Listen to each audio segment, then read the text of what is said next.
स्वागत है आप सभी का सीबीसी आवाज पर। आप देख रहे हैं खिलाड़ी नंबर 1। मैं हूं हर्षदा सावंत। पहले बाजार की चाल आपकी स्क्रीन पर लेकर आएंगे और फिर बात करेंगे कि यहां से आगे आपकी क्या रणनीति होनी चाहिए आज के दिन और किन स्टॉक्स पर हमारे जानकारों की नजरें हैं।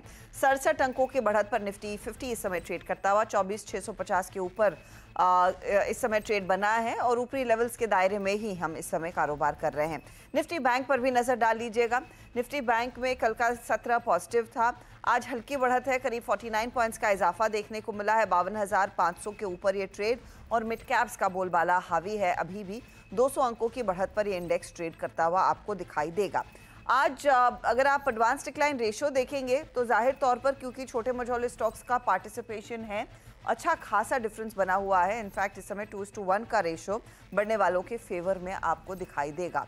साथ ही साथ कंट्रीब्यूटर्स इस बाजार के आपकी स्क्रीन पर लेकर आते हैं वो दिग्गज शेयर जो आज समा बना रहे हैं तेजी का। उसमें आईसीआईसीआई बैंक का एक बड़ा योगदान है, भारतीय एयरटेल में तेजी, कोल इंडिया में खरीदारी, इन्फोसिस जिसके नतीजे 18 तारीख यानी कि परसों आएंगे, उस स्टॉक में कुछ एक्यूमुलेशन होता हुआ दिखाई जरूर दे रहा है। रिलायंस, कोटक, एल&टी और अल्ट्राटेक सीमेंट ये कुछ स्टॉक्स हैं जिनकी तरफ से थोड़ा बहुत दबाव बना है। ये है मार्केट की चाल अब तक। अब यहाँ से आगे आपकी क्या रणनीति होगी, किस तरह के सौदों पर आप करेंगे फोकस, और हमारे जानकार खासतौर से कल से आज में किस तरह के रिटर्न्स बना चुके हैं और आज इनका दायरा किन स्टॉक्स की तरफ बढ़ेगा वो आपकी स्क्रीन पर लेकर आएंगे। तो पंकज इनफैक्ट लीड कर रहे हैं, लगभग 5% तक के रिटर्न्स इनके। दूसरे स्थान पर है ब्रिजेश 2% के रिटर्न्स के साथ। ओम के रिटर्न्स -3.5% रहे। क्या किया जाए आज मार्केट पर, ब्रॉडर पर्सपेक्टिव क्या बन रहा है? ब्रिजेश क्या लग रहा है? 24,600 अच्छा ब्रिजेश है नहीं हमारे साथ। पंकज 24,600 पर थोड़ा सा स्टेडी दिख रहा है मार्केट, अब 800 की तैयारी। Good morning Harshada ji and good morning everyone. देखिए हर्षदा जी, कल भी जैसे अपनी बात हो रही थी तो 780 के जो लेवल्स है वो इंटैक्ट लग रहे हैं। जब तक निफ्टी के अंदर 24,480 की लेवल डिसाइसिवली नहीं तोड़ेगा, कोई मंदी का सौदा लेने का कोई गुंजाइश नहीं है। आने वाले कुछ दिनों में बजट आने वाले हैं और काफी सारी चीजें ऑलरेडी एंटिसिपेटेड है। एंड मुझे लगता है कि बैंक निफ्टी में थोड़ा सा दबाव देखने मिल सकता है आने वाले दिनों में, लेकिन निफ्टी अच्छा परफॉर्म कर सकता है इंडेक्सेस वाइज। और मेरा जो व्यू रहेगा वो स्टॉक स्पेसिफिक रहेगा मार्केट में। ये अप्रोच क्या रहेगी कंस्टिंग तेजी वाले मार्केट में? आपके थोड़े से नेगेटिव्स, रिटर्न्स नेगेटिव हुए हैं, कमबैक के लिए क्या स्ट्रैटेजी?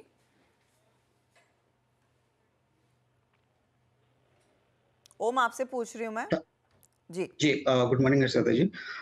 यहाँ पे अगर हम देखें तो निफ्टी की चाल अभी भी पॉजिटिव है और हमने देखा है कि प्रीवियस क्लोजिंग के नीचे निफ्टी कभी भी अभी 2 से 3 दिनों में कभी भी ये इनफैक्ट उससे ज्यादा भी ये नीचे की ओर फिसला नहीं है। तो अभी भी ये हमारा यहाँ पॉजिटिव इंटैक्ट यहाँ पे रहता है और इनफैक्ट अगर हम आज की बात करें तो 24,600 का एक इम्पोर्टेंट सपोर्ट है और उसके नीचे ही अगर ये फिसलता है तो ही मार्केट में वैसे दबाव, वैसे बाय वन डिप की स्ट्रैटेजी हमें यहाँ पे अप करनी चाहिए। और बैंक निफ्टी में थोड़ा-सा एक रेंज बाउंड हमने देखा है 6 से 7 सत्रों में, जो कि 52,200 से 52,800 के एक सीमित दायरे में है। तो नॉर्मली अगर 52,600 के ऊपर निकलता है तो यहाँ पे एक फिर पॉजिटिव ट्रेंड हमें देखने को मिलेगा। और स्पेसिफिकली अगर स्टॉक स्पेसिफिक यहाँ स्मॉल कैप और मिड कैप में एक अच्छी खासी रैली बनी हुई है, तो हमारा एक जो सिलेक्टिव पिक होगा वो स्मॉल कैप और मिड कैप से ही होगा। मिड कैप्स पर फोकस रहेगा। ब्रिजेश आपकी स्ट्रैटेजी, कोई खास सेक्टर जो आइडेंटिफाई किया है आज के लिए? मैडम बेसिकली मुझे लगता है कि आज का दिन जो है, आज बैंक निफ्टी का एक्सपायरी है और मोमेंटम तो मेरा व्यू पॉजिटिव रहेगा। तो जो सेक्टर्स अगर आप स्पेसिफिकली देखते हैं तो आज जो मोमेंटम जिसमें जो दिख रहा है वो स्पेसिफिकली मुझे लग रहा है कि मेटल्स, ये जो स्पेस है मेटल्स और स्मॉल कैप, ये जो सेक्टर्स है इसमें शायद एक अच्छा मोमेंटम देखने को मिल सकता है। इंडेक्स में भी फिलहाल मेरा उतना साइडवेज टू पॉजिटिव ही व्यू रहेगा जब तक निफ्टी 24,200 के ऊपर ट्रेड कर रहा है। वो जो मेजर सपोर्ट है, जब तक ये लेवल्स ब्रेक नहीं करता मुझे नहीं लगता है कि कोई मेजर प्रॉफिट बुकिंग आ सकता है। हालांकि बैंक निफ्टी पे तो मेरा ये मानना है कि एक बार 52,500 के ऊपर सस्टेन कर जाता है सेकेंड हाफ में तो एक शॉर्ट कवरिंग या फिर थोड़ा सा और तेजी देखने को मिल सकता है। आगे क्या रुझान बनेगा? फिलहाल इन कंट्रोल मार्केट दिखाई दे रहा है, तेजी की पोजीशंस बनेंगी। कुछ टॉप ट्रेड्स आपकी स्क्रीन पर लेकर आते हैं, जहां पर HBL पावर 3% के रिटर्न्स दे चुका है ब्रिजेश के लिए कल। ओम मेहरा का ओरेकल फाइनेंस 1% की कमाई करने में कामयाब था और पंकज रांदड़ ने MMTC दिया था जो 4% तक के रिटर्न्स बना चुका है। पहले तो पंकज का पोर्टफोलियो स्क्रीन पर रखते हैं क्योंकि इन्होंने ज़्यादातर ट्रेड्स अपने कल में ही निपटा दिए।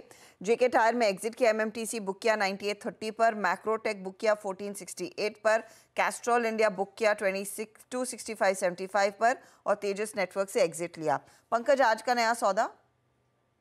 हर्षदा जी, रियलिटी स्पेस में काफी ट्रैक्शन नजर आ रहा है। मुझे लगता है कि कैनफिन होम एक बहुत शानदार बेट बन सकती है। 898 की रेंज में इसको बाय करने की सलाह रहेगी with the stop loss of ₹835 और टारगेट जो रहेंगे इसके आने वाले दिनों में 980 तक की टारगेट्स देखने मिल सकते हैं। लेवल्स देखने को मिलेंगे। आगे कैनफिन होम्स बाय साइड का ट्रेड है और स्टॉक अच्छे मोमेंटम में है, तो उस मोमेंटम को बेसिकली आपको करना है राइड, ये फिलहाल कहना है पंकज का। ब्रिजेश का पोर्टफोलियो आपकी स्क्रीन पर लेकर आएंगे। ब्रिजेश ने एक ट्रेड कैरी किया है, वो है फिलिप्स कार्बन का। आज सुबह में MGL का, कल दरअसल MGL का स्टॉप लॉस ट्रिगर हुआ। सुबह में कल्याण जूलर्स बुक किया, HBL पावर में कल के कल मुनाफा बुक किया। ब्रिजेश, आज का नया ट्रेड? APL लिमिटेड में मुझे लगता है कि एक अपॉर्चुनिटी है। APL लिमिटेड में मैं बाय करना चाहूंगा। अभी 1040 के करीब ट्रेड कर रहा है। इसमें जो मेरा स्टॉप लॉस रहेगा 1028 का रहेगा और मैं 1080 का 40 पॉइंट्स का मूव यहाँ से और देख रहा हूँ एडिशनल, तो 1080 का टारगेट के लिए मैं लॉन्ग करूंगा और जो स्टॉप लॉस है 1028 कर रहे हैं, राइट? यस। APL अपोलो लेकर आइएगा प्लीज स्क्रीन पर। तो उसी शेयर की बात हो रही है। APL अपोलो में एक अपॉर्चुनिटी तेजी वाली बनती हुई दिखाइएगा प्लीज। स्टॉक का 1080 का टारगेट है और 1028 के आसपास आप डिटेल दे पाएंगे क्योंकि APL अपोलो की प्राइस वो नहीं है जो आप Alembic pharma limited, APL limited. ये आपने जो कोड की भाषा में हमारे साथ बात की है ना, यहाँ पर कोई डिसाइफर ही नहीं कर पाया ब्रिजेश। तो आप कह रहे हैं एलेम्बिक फार्मा में एक ट्रेड, वो दिखाइएगा। एलेम्बिक फार्मा में एक ट्रेड तेजी वाला बनता हुआ 1080 का टारगेट है और 1028 के आसपास का आप स्टॉप लॉस रखेंगे। ये आपके लिए बाय साइड वाला ट्रेड इस समय बन रहा है, ठीक है। अब आते हैं ओम के पोर्टफोलियो पर। तो OFSS और NHPC ये दो ट्रेड्स ये होल्ड कर रहे हैं। एक नया ट्रेड इनको जोड़ना है, बताइएगा। तो नया ट्रेड क्या रहेगा ओम? मेरा नया ट्रेड रहेगा PNB हाउसिंग।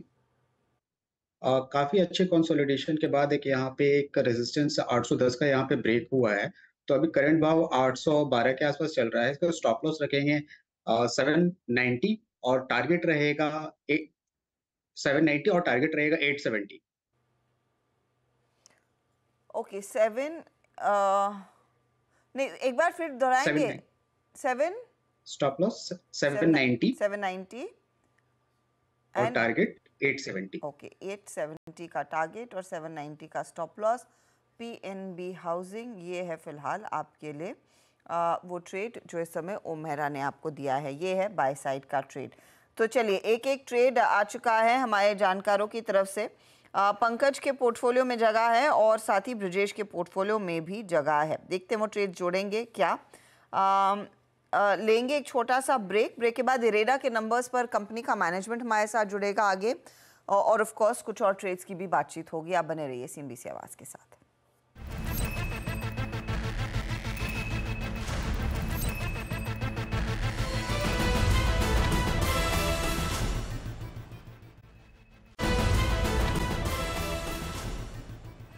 ओके, तो ये आप देख रहे हैं खिलाड़ी नंबर 1। भारतीय बाजारों में एक्शन बरकरार। इरेडा का स्टॉक आपकी स्क्रीन पर लेकर आएंगे। नतीजे वैसे Q1 में कंपनी के अच्छे रहे हैं, लेकिन ऊपरी लेवल से स्टॉक में हमने देखा है कुछ मुनाफा वसूली आती हुई दिखाई दी है। खासतौर से आज ये काउंटर कुछ करेक्ट कर रहा है। क्या आपकी रणनीति होनी चाहिए स्टॉक को लेकर, उस पर थोड़ा सा और विश्लेषण ज़रूरी है। तो हमारे साथ कंपनी का मैनेजमेंट है जो बताएगा कि Q1 में जो आय 32% बढ़ी, मुनाफे में 30% का इजाफा रहा, लोन बुक सैंक्शन सब बढ़ते हुए दिखाई दिए हैं। क्या ड्राइव कर रहा है इस पर्टिकुलर ग्रोथ को? हमारे साथ कंपनी के चेयरमैन प्रदीप कुमार दास जुड़ गए हैं। दास साहब, स्वागत है आपका सीएनबीसी आवाज पर। क्लियरली बहुत स्ट्रॉन्ग लोन ग्रोथ देखने को मिली है। किन सेगमेंट्स में सबसे ज्यादा आपने लोन्स बांटे हैं? क्योंकि आप manufacturing, ethanol, EV and transmission इन सभी सेगमेंट्स में लोन देते हैं, तो कहां पर ज्यादा डिमांड, कहां ज्यादा ट्रैक्शन देखने को मिला है? धन्यवाद। पहले तो हमारा जो ग्रोथ आप बता रहे हैं या वृद्धि बता रहे हैं, ये लगातार हो रहा है। ये एक क्वार्टर नहीं, 17 क्वार्टर हो चुका है। लिस्टिंग हम नवंबर में हुए हैं। लिस्टिंग के बाद आपका चैनल के माध्यम से ज्यादा हमें इंटरेक्शन हो रहा है। बाकी ग्रोथ अगर देखेंगे, 17 क्वार्टर हो चुका है, कंटिन्यूअस कंसिस्टेंट ग्रोथ हो रहा है। और ग्रोथ सिर्फ हमारा नहीं है, सेक्टर में ही ग्रोथ हो रहा है। आप देखिए 10 परस में, सोलर में लगभग 30 गुना ग्रोथ हुआ है। और हमारे कंपनी में 4 साल और 1 क्वार्टर में ग्रोथ हुआ है। उसका पहले 2 साल नहीं हुआ था। जब 10 साल कंट्री में ग्रोथ हुआ, 6 साल इनिशियली हम उस तरह ग्रोथ को कैप्चर नहीं कर पाए थे। जब आज हम कर रहे हैं, वो ग्रोथ ज्यादा दिख रहा है। ज्यादा ग्रोथ नहीं है, सही ग्रोथ हो रहा है, पहला। और दूसरा, हमारा जो टोटल लोन बुक 63,000 करोड़ लगभग है, उसका में जो ट्रेडिशनल आ रही है, जो बहुत जानकारी हो चुका है उसके बारे में, सोलर है, विंड है, हाइड्रो है, उसमें हमारा पोर्टफोलियो 58% है। 27% सोलर का है, 17% विंड का है, 12% हाइड्रो है और 3 हाइब्रिड है। तो 3 मिलाकर के 58% जो है हमारा वैनिला आ रही है, जो सबको जानकारी है इसके बारे में। तो आप दूसरी वाले new and emerging, ethanol, compressed biogas, E mobility, उसका हमारा पोर्टफोलियो में 18% लगभग है। और टोटल हमारा पोर्टफोलियो जो 63,000 करोड़ है, उसमें 76% है प्राइवेट सेक्टर का और 24% है सरकारी सेक्टर के लिए, चाहे वो सेंट्रल सीपीएससी हो या स्टेट यूटिलिटी, जो उसको मिला करके। तो ये हमारा टोटल कंपोजिशन है। ग्रोथ जो है हमारा वो स्टीडी ग्रोथ है। ये कंपोजिशन 58% जो है, 58-60 इसी का लगभग रहता है वैनिला आरी, और सरकारी लोन भी 24-25% का बीच में रहता है। और बैलेंस पोर्शन जो है 15 से 20% जो है वो न्यू एंड इमर्जिंग रहता है। हम एमएनआरई का एक्सटेंडेड आर्म है, एमएनआरई का नाम ही है न्यू एंड रिन्यूएबल एनर्जी। ये सब तो दास साहब, ये हमारे पास जानकारी है, थैंक यू फॉर रीइटरेटिंग। मैं पूछ रही थी Q1 में जो आपकी लोन ग्रोथ स्ट्रॉन्ग आई है, किस सेगमेंट की तरफ से सबसे ज्यादा कंट्रीब्यूशन है? क्या कोई ऐसा सेगमेंट है जिसे आप कॉल आउट करना चाहेंगे, या फिर जहां पर आप लोन देते हैं वो इक्वली डिस्ट्रीब्यूटेड है, उसी प्रोपोर्शन में वो बढ़त देखने को मिल रही है? मैंने वही बताया, हमारा जो वैनिला आरी लगभग 60% के आसपास रहता है, वो 58% है जी। तो 58-60 कोई बड़ी चीज नहीं है। तो हमारा जो ग्रोथ है इवनली डिस्ट्रीब्यूटेड है। Okay, noted. Cost of funds के लिए आउटलुक क्या रहेगा सर? क्योंकि मैं यहाँ पर वो एक इनपुट लेना चाहूंगी। इवेंचुअली जो आप लोन्स देते हैं उसमें कॉस्ट ऑफ फंड्स इंपॉर्टेंट रहते हैं, तो इस क्वार्टर में क्या हुआ है, आगे के लिए क्या विजिबिलिटी है? लगभग 2 से 3 सप्ताह पहले हम मार्केट से 1500 करोड़ उठाए थे। 7.42 में मिला था 10 इयर्स बॉन्ड। उस टाइम में मार्केट का जो रेट चल रहा था लगभग हमें 5 से 7 पैसा का सस्ता मिला था। तो ऑलरेडी हमारा बोरोइंग कॉस्ट कम करने का प्रयास जो था वो अचीव होना चालू हो गया है। और उस दिन एक रेटिंग संस्था हमें ट्रिपल स्टेबल अपग्रेड किया, जो 2 साल से उनका रिव्यू चल रहा था। बाकी 2 संस्थाएं जिनके पास हम थे वो हमें दे चुके थे ऑलरेडी 2 साल से। सिंस जब वो मार्केट में जाते थे उठाने के लिए पैसा, वो हमेशा रेफरेंस आता था कि नहीं आपका एक तो AA+ है। ये प्रैक्टिकल प्रॉब्लम था, तो वो सॉर्ट आउट हो चुका है। हमारा कॉन्फिडेंस है आगे चल के हमारा बोरोइंग कॉस्ट और इंप्रूवमेंट होगा। उसका 2-3 पॉइंट है, क्योंकि हमने B से A में अपग्रेड हुए, फिर मणिरत्न से नवरत्न में हुए, और उसके बाद हमारा ट्रिपल स्टेबल रेटिंग हो गया।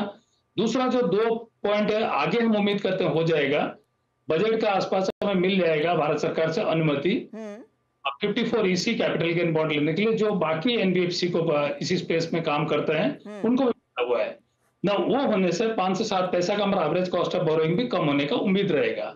देखिए, हमारा IPO का लिस्टिंग के बाद हम पैन इंडिया ने ग्लोबली काफी जानकारी हमारे कंपनी के बारे में हो चुका है ना। 54 EC बॉन्ड में पैसा उठाने के लिए आपको पैन इंडिया जानकारी होना बहुत जरूरी था। करेक्ट। तो हमारा कॉन्फिडेंस उसमें है। दूसरा और एक पॉइंट है, जो गिफ्ट सिटी में हमने ऑफिस खोले हैं, उसका कमेंसमेंट ऑफ बिजनेस होने के लिए जो प्रोसेस है वो हम कर रहे हैं। वो जब हो जाएगा, जो भी आज का हमारा डेवलपर, उनका निवेदन हमें है कि जल्द से जल्दी उसको करिए, सो दैट कि हम पर्टिकुलरली उसमें सोलर मैन्युफैक्चरिंग या कंपोनेंट मैन्युफैक्चरिंग में प्लस ग्रीन हाइड्रोजन और उसका जो डेरिवेटिव ग्रीन अमोनिया एक्सेट्रा उसका होगा। जहां पे प्रोजेक्ट वो लगाने के लिए उनको फॉरेक्स चाहिए और प्रोजेक्ट लगने के बाद उनका अर्निंग फॉरेक्स में है, तो वहां पे फॉरेक्स में लेंडिंग होगा और सर्विसिंग होगा, तो नेचुरल हेजिंग होगा। आज का दिन में हमारा जो ओवरसीज फंड्स हम सही तरह यूज नहीं कर पा रहे हैं। 4 बरस पहले अगर आप देखेंगे, हमारा रिसोर्स का कंपोजिशन था 57 और 43, आज वो घट के 84 और 16 पे आ चुका है, क्योंकि ओवरसीज जो फंड्स हम लाने में हेजिंग का सबसे बड़ा चीज कॉस्ट पड़ जाता है। वो नेचुरल हेजिंग वहां पे हो जाएगा, 3.5 से 4.5% का बचत वहां पे होगा। उसमें सब्सटेंशियल पोर्शन हम डेवलपर को पासन करेंगे। कुछ हमारा रहेगा, कुछ उनका रहेगा, ये विन विन पोजीशन में हम चलेंगे। आगे बढ़ने का जो लोन बुक वृद्धि होने का सर्टेनिटी का ये है, लास्ट 2-3 बरस से 12 से 15 गीगावाट का बीडिंग होता था। एमएनआरई ऑलरेडी अनाउंस कर चुके हैं हमारे जो मंत्रालय कि 50 गीगावाट का बीडिंग वो कराएंगे ना। 50 गीगावाट 15 से जब 50 में बढ़ेगा तो 3 गुना बीडिंग का बढ़ेगा, 3 गुना लोन करने का अपॉर्चुनिटी हमारे पास ही मिलेगा। आज भी हम स्टेट में इरेडा को most preferred lending agency green finance में मानते हैं। तो ये आगे भी रहेगा। रही बात ओवरऑल इंप्रूवमेंट का, देखेंगे क्वार्टर बाय क्वार्टर हम सिर्फ नंबर में इंप्रूवमेंट नहीं किए हैं, परसेंटेज हमारा एनपीए सिर्फ लोन बुक बढ़ा के नहीं हुआ है, हमारा एनपीए अमाउंट रिकवर होके वो भी कम हुआ है।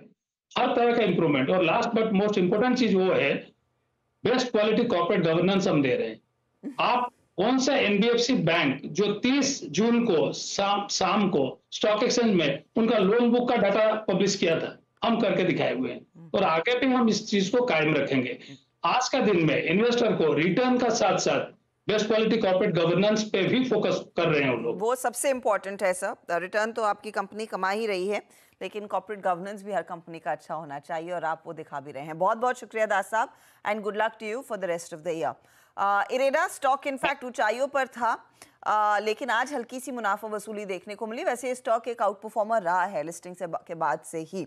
आज भले ही ये स्टॉक थोड़ा सा करेक्शन दिखा रहा हो। चलिए एक ब्रेक लेंगे, ब्रेक के बाद एक अपडेट हमारे जानकारों की तरफ से खिलाड़ी नंबर 1 का, और साथ ही साथ टेलीकॉम सेक्टर आज फोकस में है। इस पर एक बड़ी बैठक भी हो रही है रिफॉर्म्स को लेकर, उस पर भी एक अपडेट आपके लिए लेकर आएंगे।